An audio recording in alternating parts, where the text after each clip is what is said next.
756, Cordoue. Un homme à l'allure élégante et gracieuse s'avança vers le minbar de la mosquée pour prononcer son serment. Il monta les quelques marches du minbar, puis se plaça face aux fidèles. Cet homme du nom d'Abd-ar-Rahman ibn Muawiyah regarda les fidèles, puis il se rappela. Il se rappela du jour où les troupes du jeune calife abbasside tuèrent tous les Omeyyades au palais Ar-Rufasa. Il se rappela aussi du moment où son frère Yahya se fit trancher la tête devant ses yeux par les troupes abbassides. Il se rappela de sa longue cavale sur les routes désertes remplies de brigands. Il se rappela le moment où il est arrivé à Ceuta, accueilli par des partisans de sa famille, celle des Omeyyades. Il se rappela du moment où il avait débarqué pour la première fois en terre d'Al-Andalus. Il se rappela du moment où il avait uni Arabes et Berbères en Andalousie. Puis il se rappela aussi du moment où il a dû combattre ses émirs, injustes et corrompus. Il se rappela aussi de son entrée, il y a quelques jours dans Cordoue, en tant que vainqueur. Enfin, Abd-ar-Rahman reprit ses esprits, puis l'homme qu'on surnomma Faucon de Kouraïch proclama la naissance de l'émirat de Cordoue.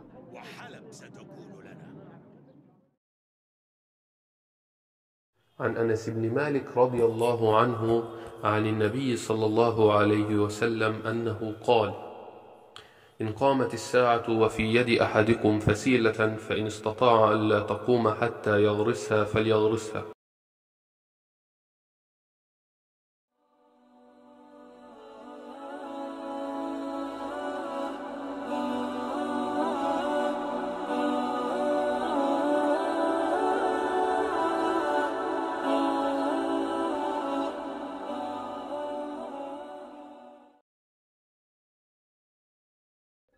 Un Omeyyade est par sa nature profonde un grand stratège politique. Les exemples dans cette famille ne manquent pas. Abu Sufyan, Muawiyah, Omar ibn al-Aziz, tant d'hommes qui ont fait la gloire de l'un des plus grands, si ce n'est le plus grand empire de l'histoire. Abd ar-Rahman compte bien faire partie de ces hommes-là.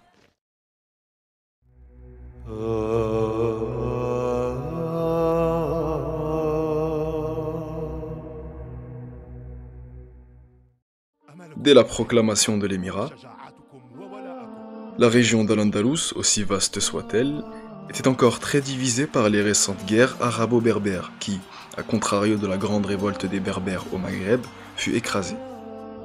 De plus, Abd ar-Rahman a dû lui-même faire face aux divisions entre Arabes du Sud, Qahtanites, et Arabes du Nord, Adnanites, qui se partageaient avant lui la péninsule. Le nouvel émir, déjà un stratège hors pair reconnu comme tel dans sa famille des Omeyyades grâce à ses récents faits d'armes, commence rapidement sa mission. Il ordonne aux mosquées d'Al-Andalus de ne pas faire le prêche au nom des Abbassides. Il met en place l'administration Omeyyade où les membres de la famille de l'émir, ayant accouru se réfugier chez leurs parents loin de la domination abbasside, occupent les postes à haute responsabilité au sein même du palais, de l'armée ou encore en tant que gouverneur de grandes villes. En 786, Abd ar-Rahman Ier fait construire la célèbre grande mosquée de Cordoue, un chef-d'œuvre architectural. Cette mosquée impressionne par sa forêt de colonnes et d'arcades doubles en rouge et blanc, créant un jeu de lumière unique. La nef centrale, plus large et plus haute, elle, souligne son importance.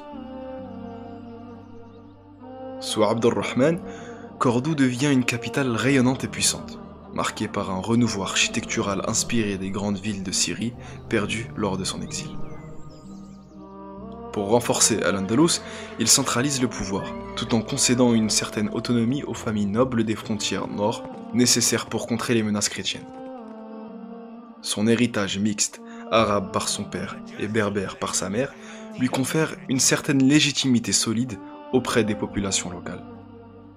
Sa quête de pouvoir lui attire des ennemis, notamment les Abbassides, au sommet de leur puissance. Et en 763, le calife al-Mansour envoie une armée imposante, dirigé par Mourid pour reprendre Al-Andalus. Cette fois, Abd ar-Rahman décide d'affronter ses adversaires et se retranche dans la forteresse de Carmona avec ses fidèles. Bien qu'en infériorité numérique, il inspire ses troupes par un geste symbolique. Jetant son fourreau dans les flammes, il montre sa détermination sans faille. Et dans une attaque de nuit, ses soldats surprennent et écrasent l'armée abbasside. Les têtes des généraux vaincus sont envoyées à Bagdad, laissant le calife al-Mansour stupéfait, s'exclamant « Dieu soit loué, qui a mis la mer entre moi et pareil démon ». Fin de la menace abbasside, une autre menace apparaît, celle du nouveau empire carolingien de Charlemagne, qui enverra une armée en 778 en Catalogne. Mais mauvaise nouvelle pour Charlemagne. Des tribus saxonnes au nord se révoltent alors qu'il mettait le siège devant Saragosse. L'armée française est rappelée par Charlemagne et quitte le territoire andalou. Cependant, les musulmans, alliés des circonstances des Vascons dont la capitale fut pillée par les Francs, attaquent l'arrière-garde franque à Roncevaux, où le célèbre neveu de Charlemagne, Roland, perdra la vie. En 788, le faucon de Quraysh, celui qui a fait renaître la dynastie des Omeyyades, s'éteint. Mais son règne constituera une base solide pour la suite des événements. Les émirs se succèdent encore et encore. Abd al-Rahman II, le quatrième souverain de l'émirat, aura lui aussi un règne mémorable. Son règne marque le début d'une nouvelle ère à Al-Andalus. Déjà politiquement et économiquement, il améliore considérablement l'administration, le nombre de diwan, sorte de chambres ministérielles, augmente, et il accroît aussi le nombre de fonctionnaires, avec la mise en place de préfets, de comptables, de secrétaires et d'un corps de police. Et c'est à cette époque que commence également à se développer le harem princier. Cette période marquera le début de l'âge d'or culturel d'Al-Andalus. Sous l'impulsion d'Abd al-Rahman II, ce dernier crée une cour brillante, peuplée de poètes, philosophes, savants, artistes, rivalisant avec celle des Abbassides de Bagdad. Amoureux des sciences et du raffinement, Abd al-Rahman II finance des chercheurs comme Abbas ibn Fridnas, pionnier de l'aviation, et envoie des savants recopier des manuscrits grecs et persans. Il accueille également des exilés comme Ziryab, qui apporte à Al-Andalus les codes de l'élégance et des arts de vivre de l'aristocratie de Bagdad. Son règne voit également l'émergence de Cordoue en tant que puissance économique. En 827, le premier atelier de frappe de monnaie voit le jour à Cordoue. Sur le plan religieux, son règne marque l'implantation durable du malikisme en péninsule ibérique. Il s'entoure d'une grande assemblée de savants et fait construire de nombreuses mosquées. Sous le règne d'Abd al-Rahman II, un événement marquant est l'incursion inattendue des Vikings, appelés Medjus, à cause de leurs croyances polythéistes. En 844, ils remontent le Guadalquivir et pillent Séville. Mais Abd al-Rahman réagit avec une violence implacable. Son armée écrase les envahisseurs et leurs têtes sont accrochées aux murs de la ville. Les Vikings, loin d'être dissuadés, reviennent en 859 avec une grande flotte menée par Bjorn, Côte de Fer. Mais subissent à nouveau une lourde défaite face aux forces andalous. Après la mort d'Abd al-Rahman II, en 852, son fils Mohammed Ier monte sur le trône. La péninsule ibérique, mosaïque complexe de 5 communautés, arabes, amazirs, mawali reconvertis d'origine ibérique, mozarabes, les chrétiens arabisés, et juifs, devient un terrain propice aux tensions. Marginalisés, les Mawali, majoritaires, commencent à se révolter, menés par des figures comme Omar ben Hafsoun. L'agitation s'intensifie entre les communautés, tandis que la papauté incite les chrétiens à la révolte, annonçant ainsi les prémices de la Reconquista. À son apogée, Omar ben Hafsoun contrôle une grande partie de l'Andalousie, notamment des villes comme Etidja ou Murcie. Abdallah ben Mohammed, le 7e souverain de l'émirat de Cordoue, combattra successivement Omar ben Hafsoun, sans toutefois réussir à l'anéantir. Séville devient alors indépendante sous son règne, et sous la direction d'Ibn Rahim Banu Hajjaj, Abdallah n'arrivera pas à mettre fin aux révoltes au sein d'Al-Andalus. Il faudra alors attendre la naissance de son petit-fils, en 889, né de l'émir Omeyyade et d'une princesse captive basque. Cet enfant, aux cheveux roux, naît à une époque propice car il deviendra celui qu'on appellera plus tard Abd al-Rahman III, la réponse à tous les problèmes.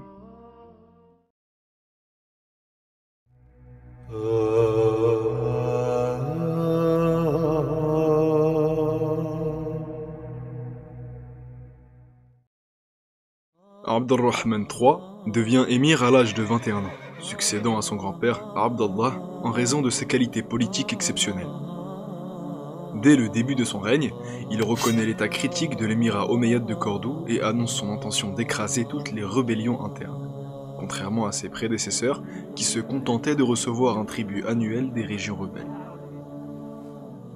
En 913, il entame la reconquête des territoires rebelles en commençant par la ville de Jaïan, suivie de la région d'Elvira dans le sud de l'Andalousie.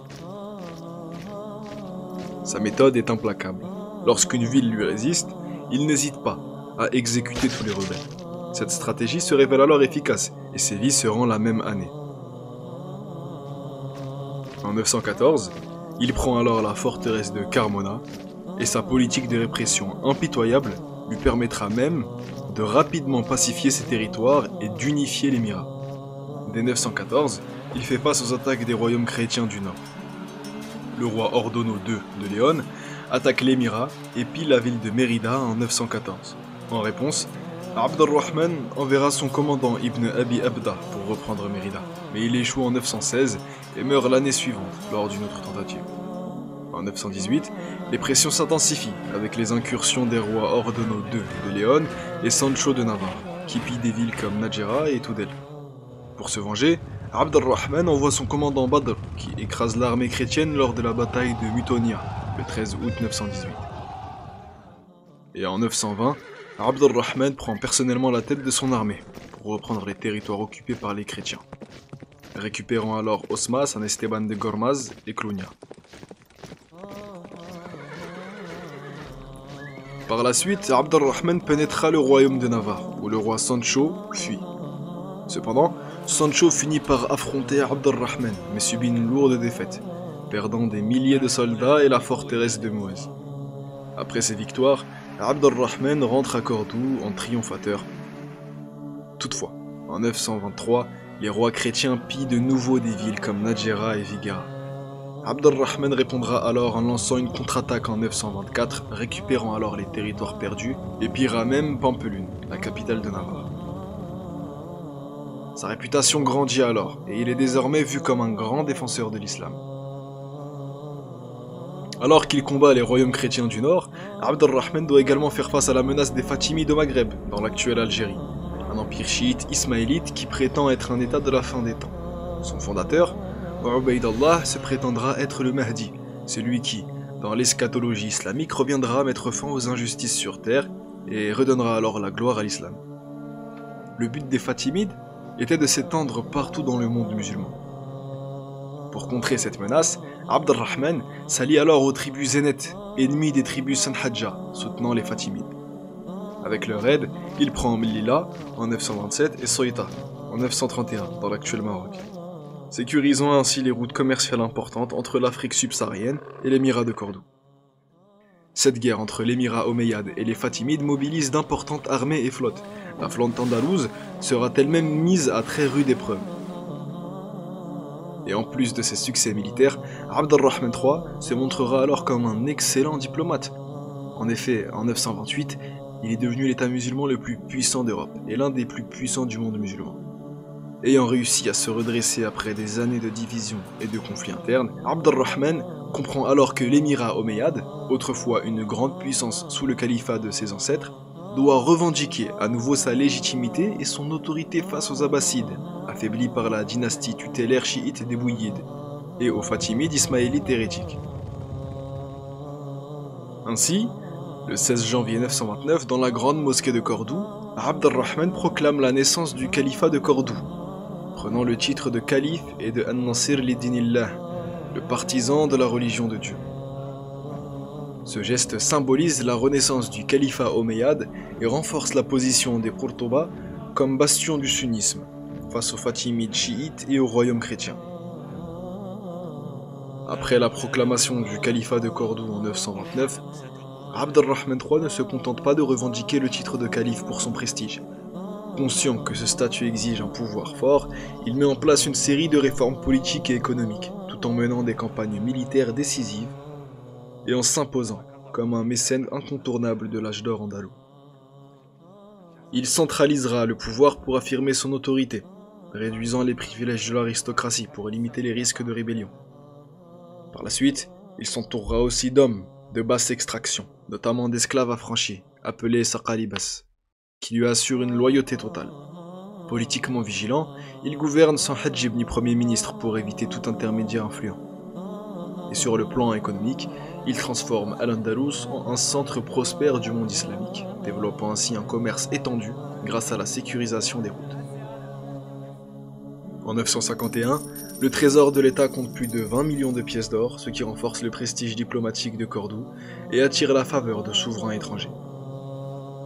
Sur le plan militaire, Abd al-Rahman doit constamment défendre son califat contre plusieurs ennemis. Au nord, il doit encore faire face au royaume chrétien de Léon et de Navarre. Le nouveau roi de Léon, Ramir II, lance des offensives qui obligent Abd al-Rahman à réagir. Si Ramir échoue dans sa tentative de reprendre Tolède, il parvient à prendre Madrid et inflige une sévère défaite aux troupes musulmanes à Osma. En 939, la bataille de Simancas marque un tournant tragique pour le califat. Abd al-Rahman subit une défaite humiliante face aux forces chrétiennes coalisées, laissant 84 000 soldats sur le champ de bataille. Cette défaite, suivie de celle de Talavera, affaiblit temporairement son autorité dans le nord. Toutefois, il parvient à prendre sa revanche en ravageant Burgos en 940 et en reprenant plusieurs forteresses. Sur le front sud, Abd al-Rahman doit affronter les Fatimides chiites, qui menacent son califat depuis l'Afrique du Nord. Il soutient les chefs berbères locaux comme Mohammed ibn Khazir, qui lui permettent de freiner l'expansion fatimide. Et c'est grâce à ces alliances qu'Abd al-Rahman contrôlera temporairement une partie du Maghreb central, repoussant les forces fatimides vers l'est.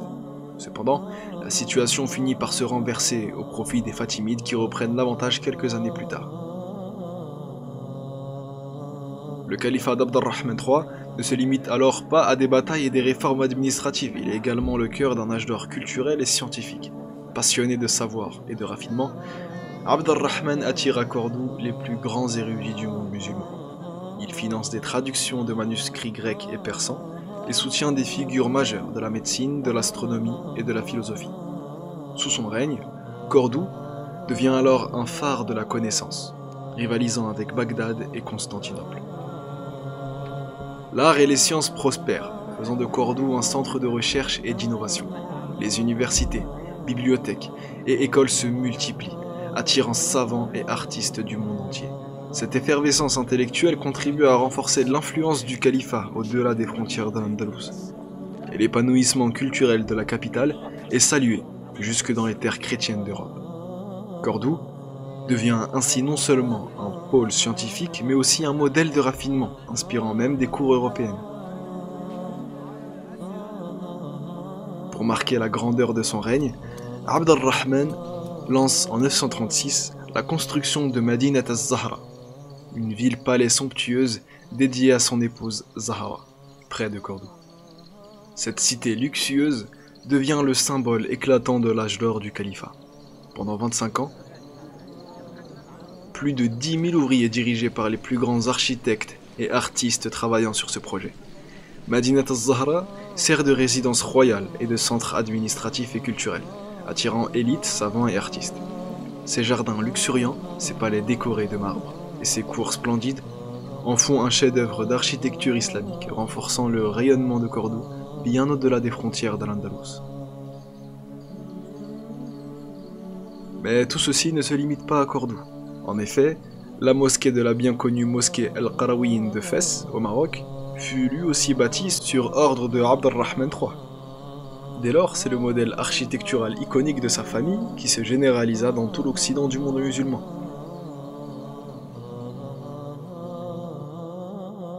Alors, à la fin de sa vie, Abd al-Rahman laissera derrière lui un califat puissant, stabilisé tant sur le plan militaire qu'économique. Son fils, Al-Hakam II, hérite d'un État prospère et d'une capitale qui, grâce aux réformes de son père, est devenue un modèle de richesse et de culture dans le monde musulman. Si Abd al-Rahman a connu des revers militaires, notamment face aux chrétiens du Nord, il a su ériger Al-Andalus sur le toit du monde.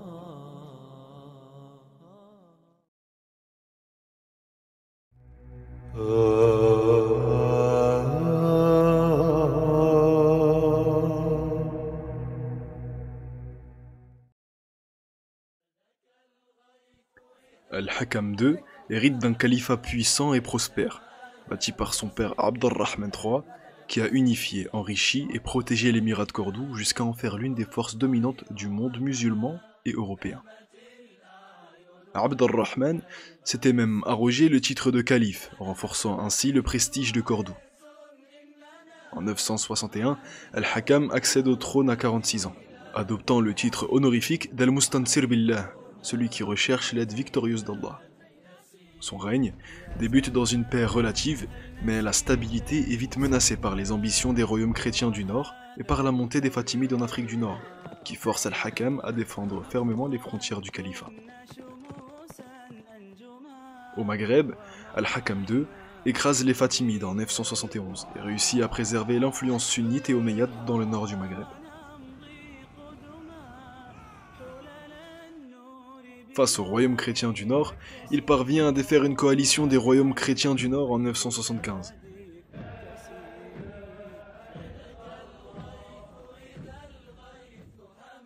L'époque d'Al-Hakam II fut surtout marquée par un remarquable essor culturel. Décrit comme un fin lettré et un érudit, le souverain se comporta en véritable mécène. Il encouragea le développement des sciences et des lettres en accueillant nombre de savants et d'érudits venus d'Orient. Selon plusieurs auteurs arabes, la bibliothèque qu'il installa dans son palais aurait compris plus de 500 000 volumes et un atelier de copistes très actif lui fut associé. On y trouvait des femmes telles Lubna et Fatima, les secrétaires du souverain. Nombre de poètes, de grammairiens et d'historiens vinrent s'établir dans la capitale, ainsi que des médecins réputés, dont l'un des plus importants fut Abu al-Qasim al-Zahrawi. Véritable blason de la dynastie, la grande mosquée de Cordoue bénéficie elle aussi du règne de Al-Hakam II.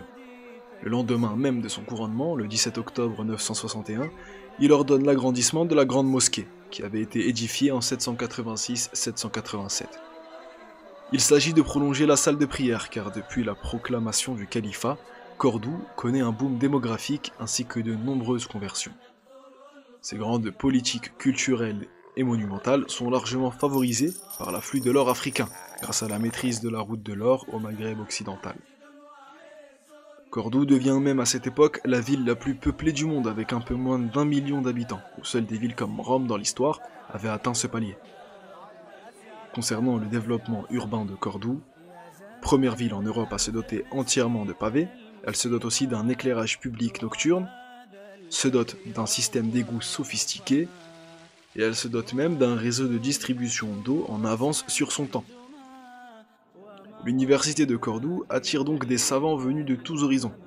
Elle comprenait un atelier de greffe où copistes, miniaturistes et relières produisaient des ouvrages. Selon les historiens de l'époque, dans un faubourg de la ville, pas moins de 170 femmes travaillaient à la copie de manuscrits, montrant le niveau élevé d'instruction des femmes andalouses à cette époque. À Cordoue, la connaissance était un trésor accessible à tous, et l'instruction y était valorisée, au point qu'un enfant cordouan possédait souvent un niveau de lettrisme supérieur à celui des nobles européens. Administrativement, le règne de Al-Hakam II garde l'essentiel des structures mises en place par son père, Abd al-Rahman III. Cependant, une transformation subtile mais profonde se produit. Al-Hakam II délègue une partie de son autorité au vizir, marquant ainsi la fin de l'autoritarisme qui avait centralisé le pouvoir entre les mains du calife. Ce choix, bien que motivé par le désir de consolider l'administration, affaiblira à long terme l'unité et la stabilité de l'autorité califale. Toute chose a une fin, et le califat de Cordoue nous rappelle cette fragilité, comme le souligne ce verset de la sourate Al-Kahf. واضرب لهم مثل الحياة الدنيا كماء أنزلناه من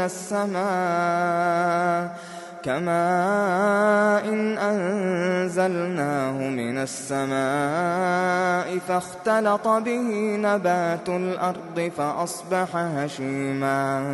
فأصبح هشيما تذروه الرياح وكان الله على كل شيء مقتدرا. dans les ombres du pouvoir, de nouvelles alliances commencent à se former, mettant en place les prémices d'un futur incertain pour le califat.